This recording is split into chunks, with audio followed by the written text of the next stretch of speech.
Apakah metodenya sudah dapat? Lanjutan bab 3 definisi setelah kemarin kita ngomong definisi operasional, sekarang kita ngomongin tentang bahan dan alat ya. Alat dan bahan ya. Alat dan bahan. Jadi tergantung metode penelitian yang kita pilih ya, alat dan bahan ya. Jadi sudah kita tahu kemarin ada misalnya uji diagnostik ya, membedakan dua alat pemeriksaan ya, kemudian ada uji observasi untuk hubungan antara variabel dependen dan dependen gitu. Yang terakhir adalah uji klinik obat ya, baik dari mulai in vitro, in vivo, dan pada manusia gitu ya. Jadi tiga ini pasti beda alat dan bahan ya.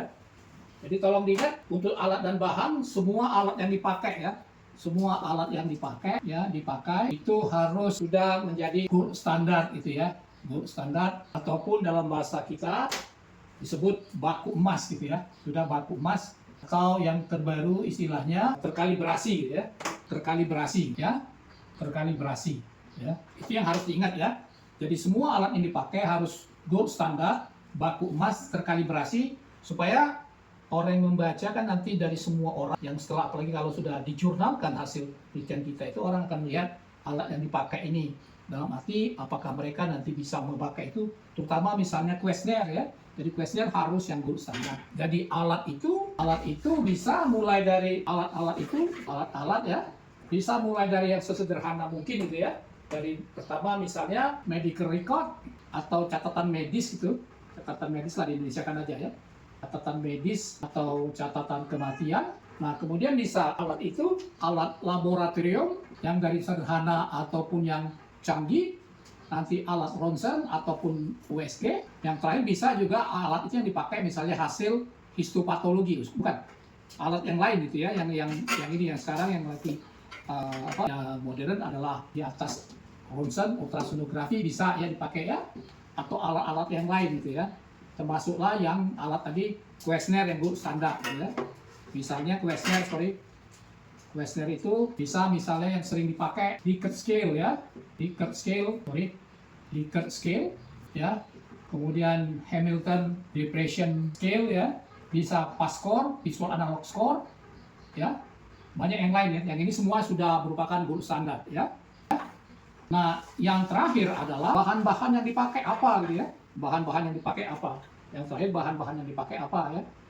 Jadi kalau penelitian misalnya bahan-bahan yang dipakai, misalnya kalau penelitian pada penelitian herbal, kita kasih tahu herbalnya dari mana ya. Jadi atau simplicianya ya, dari mana gitu ya. Simplicianya ya. Kemudian kalau dia obat, kita harus tulis bahannya obat, ini ATC number ya. ATC number kita harus punya gitu ya. Jadi ini anatomical therapeutic code ya. Therapeutic code ya, harus punya namanya ya, code ya. Jadi ATC number berapa gitu ya. Kemudian kalau itu obat ya, jadi harus ATC number. Begitu juga kalau bahannya itu mikroorganisme ya, mikroorganisme harus ada nomornya juga ya, karena mikroorganisme bisa kita nanti pakai number juga, tapi dia namanya organisme OTC ya, ATCC ya, untuk mikroorganisme number gitu ya. Dan yang kedua bisa mikroorganisme itu yang kita dapat melalui swab gitu ya, dari swab. Nah, ini harus kita jelaskan gitu ya.